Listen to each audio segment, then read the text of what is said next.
Bonjour, bonsoir, bien-aimés dans le Seigneur. Je me présente, je suis votre frère Aimé Samba Choucha. Je suis évangéliste visionnaire de la mission chrétienne Les Sentinelles sur les Murailles, ici à Montréal. Je viens m'adresser à vous aujourd'hui par rapport à la situation qui prévaut aujourd'hui, une situation déconcertante, une situation qui crée un chamboulement total au sein de la population planétaire. Il se fait que tous les services de sécurité ne fonctionnent pas, les hôpitaux sont désertés, des infirmières qui refusent d'aller au travail parce qu'ils craignent la mort. La mort est en train de frapper la planète, c'est-à-dire que de gauche à droite, on compte les morts par millions et par milliers. Il s'agit d'une attaque virologique, c'est-à-dire un virus qui est en train de circuler sur toute la planète, en train d'anéantir tout et les travaux sont bloqués. Aujourd'hui, bien aimés, nous sommes dans un moment très difficile où personne ne peut sortir de sa maison pour aller au travail. Les enfants ne peuvent pas sortir de la maison pour aller jouer dans des parcs ou mieux pour aller dans des écoles ou dans leur lieu de garderie. Parce que le virus est tellement contagieux et tellement dangereux que nous prenons des dispositions pour que chacun de nous ne soit atteint de cela. Mais seulement pendant mes petites heures de repos, je fais un tour dans ma banque, dans mon institution bancaire. Je voulais quand même tirer un peu d'argent pour acheter un peu de lait. Mais en ouvrant le compte, je lis un communiqué qui m'a vraiment intéressé, où la banque s'intéresse à ses clients. La banque dit ceci. Le titre, c'est « Ce que fait la banque pour soutenir ses clients ». Ça m'a attiré, j'ai dit, bon, je vais voir le contenu. Et là, on dit, en cette période d'épidémie de Covid-19, nous prenons des précautions. Là, c'est la banque qui parle. Nous prenons des précautions additionnelles pour assurer la sécurité de nos clients et de nos employés. En tant que ministre de Dieu, je me suis dit que si une banque est capable d'assurer la sécurité de ses clients et de ses employés, qu'est-ce que moi je peux faire? Ou qu'est-ce que l'Église doit faire pour sécuriser les brebis du Seigneur? Je me suis posé cette question. Beaucoup de gens aujourd'hui se disent, le virus de Covid a été créé dans un laboratoire en Asie ou quelque part. Certains nous disent que c'est le diable qui est en train de sévir, et d'autres ailleurs nous disent que c'est Dieu qui est en train de punir, et nous allons des supputations à supputation, et nous ne savons pas exactement quelle est l'issue de ce virus, quelle est l'issue de cette pandémie qui est en train de neutraliser littéralement toute une planète. Alors je me suis retourné vers la parole de Dieu, parce que je crois que la Bible est la parole de Dieu révélée. Et à chaque fois qu'il y a un problème qui se pose, je suis convaincu que la Bible me procure une réponse. J'ai dit, Seigneur, dis-moi un peu, qu'est-ce qu'il y a? Seigneur, montre-moi, dis-moi quelque chose que je parle à ton peuple. Et le Seigneur m'a envoyé quelque part dans les Écritures. Je vais ouvrir la Bible et nous allons lire un verset, un chapitre s'il vous plaît. Nous allons voir qu'est-ce que Dieu veut nous dire dans ces chapitres. Qu'est-ce qui s'est passé? Parce que la Bible nous dit qu'il n'y a rien de nouveau. Ce qui s'était passé avant, c'est en train de se passer et c'est ce qui arrivera par la suite. J'ouvre ma Bible dans le livre des Nombres au chapitre 21. Je vais commencer ma lecture dans le verset 4. La parole de Dieu nous dit ceci. Il s'agit du peuple d'Israël qui a bénéficié du bienfait de Dieu et après avoir gagné un combat, a très vite oublié le bienfait de l'Éternel pour lui et a commencé à médire. La Bible dit ceci, je vais lire au nom de Jésus. Ils partirent de la montagne de Hor par le chemin de la mer Rouge pour contourner le pays d'Édom. Le peuple s'impatienta en route et parla contre Dieu et contre Moïse. Pourquoi nous avez-vous fait monter hors d'Égypte pour que nous mourions dans le désert? Car il n'y a point de pain, il n'y a point d'eau. Et notre âme est dégoûtée de cette misérable nourriture. Lorsqu'on parle de misérable nourriture, le peuple d'Israël parle de la manne que Dieu leur accordait chaque matin. On dit misérable nourriture. Alors l'Éternel envoya contre le peuple des serpents brûlants. Retenons les serpents brûlants. Ils mordirent le peuple et il mourut beaucoup de gens en Israël. Le peuple vint à Moïse et dit, nous avons péché car nous avons parlé contre l'Éternel et contre toi. Prie l'Éternel afin qu'il éloigne de nous ces serpents. Moïse pria pour le peuple. L'Éternel dit à Moïse, fais-toi un serpent brûlant et place-le sur une perche. Quiconque aura été mordu et le regardera conservera la vie. Moïse fit un serpent d'airain et le plaça sur une perche, et quiconque avait été mordu par un serpent et regardait le serpent d'airain conserver sa vie. Parole du Seigneur. Amen. Bien-aimés, il s'agit ici d'une histoire tragique d'un peuple qui a bénéficié du bienfait de l'Éternel et qui s'en est retourné très rapidement. Et Dieu, dans sa colère, a envoyé un tas de petits serpents. La Bible nous dit qu'à chaque fois qu'un serpent mordait un Israélite, lui tombait et il mourait. Il y a eu tellement de morts. Cette situation, moi je la compare à l'histoire présente, à ce qui est en train de se passer aujourd'hui. Bien-aimés, nous devons tourner notre regard vers Jésus. Nous devons tourner notre regard vers Jésus parce que c'est en lui, c'est par lui que nous avons la vie, que nous avons la guérison de nos maladies. La Bible nous dit, l'apôtre Paul le dit dans Hébreux, que nous devons courir notre course, les yeux fixés vers Jésus-Christ, lui qui est l'auteur et le consommateur de notre foi. Les yeux fixés sur Jésus-Christ, notre Seigneur. Aujourd'hui, nous comptons les morts par centaines, par milliers, par mille, par cent. Dans beaucoup de pays en Occident, où on dit pays développés, on n'est pas capable d'arrêter le virus. On n'est pas capable de l'arrêter parce que le virus est en train de frapper très fortement.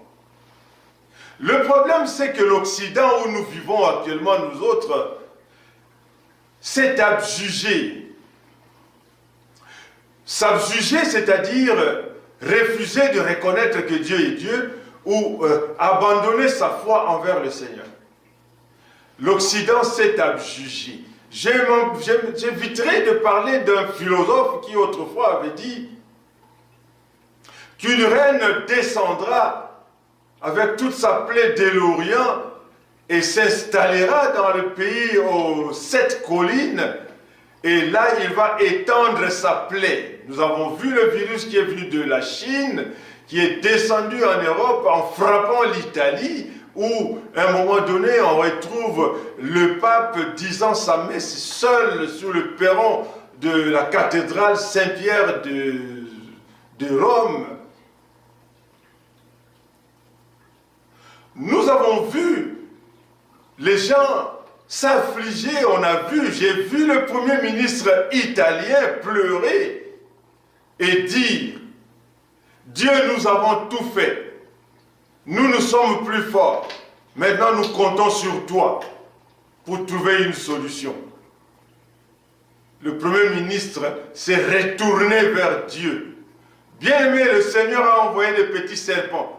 Le virus de Corona, aujourd'hui, ressemble aux petits serpents que Dieu avait envoyé pour piquer le peuple d'Israël. Parce qu'aujourd'hui, nous vivons un monde où les pasteurs sont devenus homosexuels, un monde où les pasteurs sont devenus ivrognes, un monde où les politiciens ne s'occupent pas de leur peuple mais de leur propre ventre, un monde où personne ne s'occupe de personne, un monde où tout ce que nous faisons n'est que pour notre avantage. Les gens sont devenus avares, égoïstes, les gens sont devenus méchants. Des pays sont en train de s'attaquer contre d'autres pays. Dieu, lorsqu'il regarde, Dieu s'inquiète. Dieu, lorsqu'il regarde, Dieu est affligé.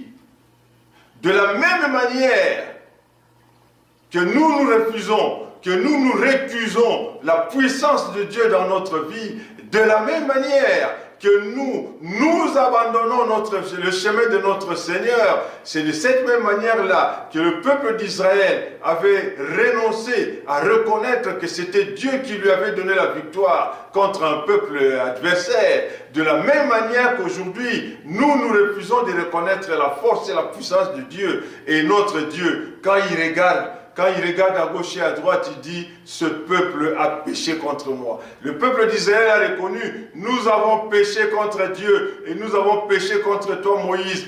Prie pour que Dieu nous donne la vie.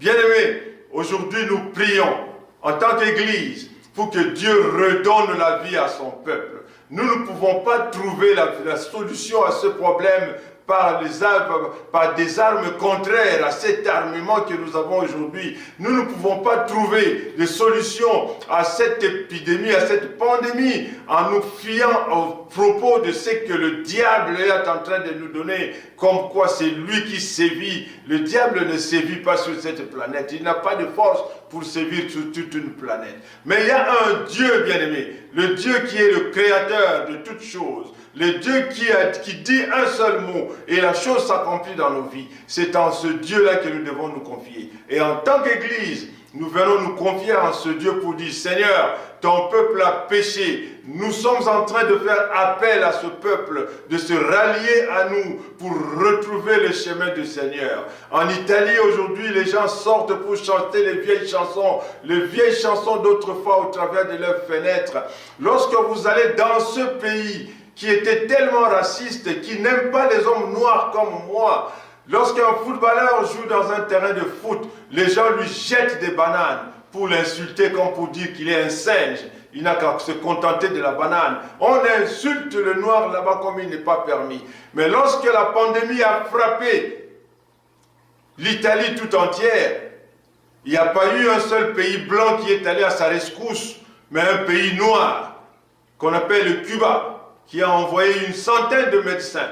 Et lorsque les centaines de médecins cubains noirs sont descendus en Italie, on n'était pas en train de leur lancer des pots de bananes, ou alors des bananes pour qu'ils en consomment, mais on était en train de leur remettre des petits drapeaux italiens pour dire « Soyez les bienvenus, vous êtes venus pour nous sauver, vous êtes les bienvenus chez nous, vous êtes les bienvenus chez vous ». Ils ont reconnu que Dieu est capable d'envoyer un noir pour sauver un blanc dans son propre pays. Quelqu'un va dire un bon amen chez lui. Je disais tout à l'heure que la Bible nous dit, dans Hébreux chapitre 12, verset 1 à 4, que nous devons courir les yeux fixés vers Jésus. Lorsque les serpents ont commencé à mordre le peuple d'Israël partout, à chaque fois qu'un serpent mordait quelqu'un, il mourait. Dieu a dit à Moïse, tu vas prendre du cuivre, tu vas mélanger avec de l'étain, c'est ce qu'on appelle airain. Tu vas fabriquer un serpent et tu vas le suspendre sur une perche afin qu'à chaque fois que quelqu'un sera mordu par un serpent, qu'il regarde seulement le serpent et dès qu'il l'aura regardé, il recouvrera la vie, la santé et il aura la guérison de sa maladie. Alléluia. Aujourd'hui, bien-aimés, nous vous exhortons pour dire, retournons les yeux vers Dieu. Regardons notre Seigneur, disons-lui, Seigneur, nous avons péché contre toi. C'est seulement après la confession que Dieu pourra apporter le remède. Tant que nous ne nous serons pas retournés ou nous ne serons pas tournés vers Dieu, le remède sera difficile à trouver. Il n'y a que Dieu pour remédier à notre crise. Il n'y a que Dieu pour trouver la solution à notre maladie. Alléluia. C'est ainsi que Jésus-Christ est notre Seigneur. Dans le livre de Jean, chapitre 3, verset 14, est venu encore nous dire que comme Moïse éleva le serpent dans le désert, il faut de même que le Fils de l'homme soit élevé, afin que quiconque croit en lui reçoive la vie éternelle. Bien-aimés, nous devons nous retourner vers le Seigneur, nous devons nous retourner vers Jésus, car il n'y a qu'en lui qui a la vie. Il n'y a pas en deux, il n'y a pas en trois. Lorsque je vous disais tout à l'heure que la banque prend des dispositions additionnelles pour assurer la sécurité de ses clients, nous n'avons pas des clients, nous avons des frères et nous avons des sœurs. Nous n'avons pas un gouvernement terrestre, nous avons un gouvernement céleste gouverné par notre Seigneur Jésus-Christ. Alléluia. Et c'est en lui que nous devons nous confier. Il n'y a que lui qui est le seul responsable de notre vie, le seul responsable de notre santé, capable de nous redonner la vie et capable de solutionner tous nos problèmes. Aujourd'hui, beaucoup de gens sont en train de se plaindre. Non, les églises sont fermées, nous ne pouvons plus prier pour combattre la maladie. Bien-aimés, je vous donne un conseil.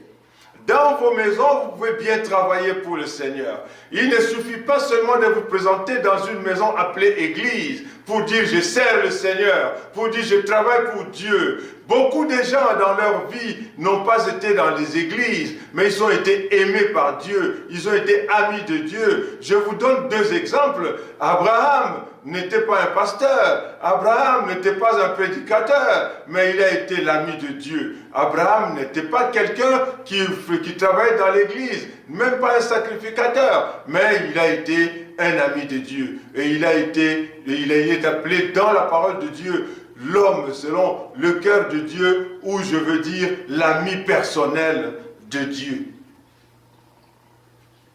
Joseph, qui était vendu par ses frères, n'était pas un prédicateur. Joseph n'était pas un pasteur, un docteur de la loi. Joseph, c'était un simple citoyen, c'était un fonctionnaire.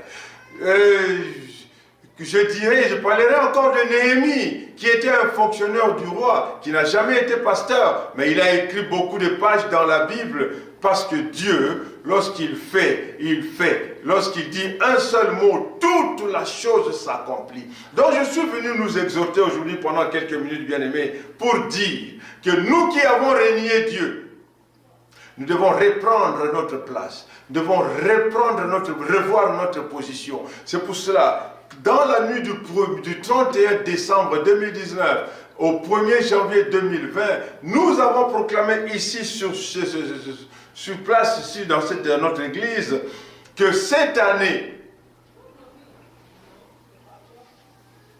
est une année nouvelle au cours de laquelle nous devons dépasser l'essentiel de notre vie.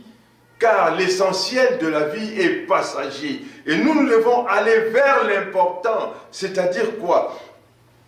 C'est-à-dire que c'est une occasion pour nous de revoir nos priorités, de voir dans quelle mesure nous devons travailler pour Dieu. Si Dieu est pour nous, il n'y a personne qui peut être contre nous. Et si quelqu'un est contre nous, Dieu ne peut pas être contre nous. Dieu est toujours pour ses enfants et il est toujours derrière sa parole pour l'accomplir. Ce que lui, il avait dit, il le dira et il le dit encore aujourd'hui. Je vous en prie, bien-aimés, revenez vers le Seigneur, retournons-nous vers le Seigneur. L'épidémie qui se passe, qui sévit le monde aujourd'hui est passager, il va passer et nous vivrons. Quand bien même nous pourrons passer, d'autres personnes vivront et la planète subsistera. Merci beaucoup pour aujourd'hui. J'ai voulu vous parler de cela pour que chacun de nous comprenne que la souffrance que nous avons aujourd'hui, que ce soit produit par les hommes ou que ce soit produit par qui, les hommes d'Israël ont parlé en mal de Dieu. Dieu les a punis. Nous avons fait de l'abomination vis-à-vis de Dieu en nous attachant à nos soucis personnels, à nos soucis corporels. Et si l'Éternel, si c'est vraiment l'Éternel qui est en train de nous punir, bien-aimés, retournons-nous vers Dieu. revenons à Dieu et nous serons guéris et nous recevrons la guérison dans notre vie et tout sera bien, tout marchera pour nous. Seigneur Dieu, je te loue, je te magnifie pour cette journée. Merci Yahweh parce que tu fais des merveilles dans notre vie, parce que toi Seigneur, le Dieu, le maître de tout temps, le maître des temps et des circonstances, toi qui dis un seul mot Seigneur et la chose s'accomplit, je viens t'abandonner ce peuple, ton peuple Seigneur, afin que tu puisses en prendre soin, afin qu'en tout temps, en tout lieu, tu sois Dieu, que tu sois Seigneur et que tu sois notre Père et notre Roi. Yahweh, merci. Merci pour cette petite parole, cette courte parole que tu nous as donnée aujourd'hui. Laisse que ta volonté continue à être faite dans notre vie pour que tout ton peuple ait la vie éternelle. Au nom de Jésus, nous avons prié, nous avons dit gloire et louange à toi Seigneur Jésus-Christ. Dans ta vie, alors que le Saint-Esprit prend la place en ce moment, nous l'invitons parmi nous.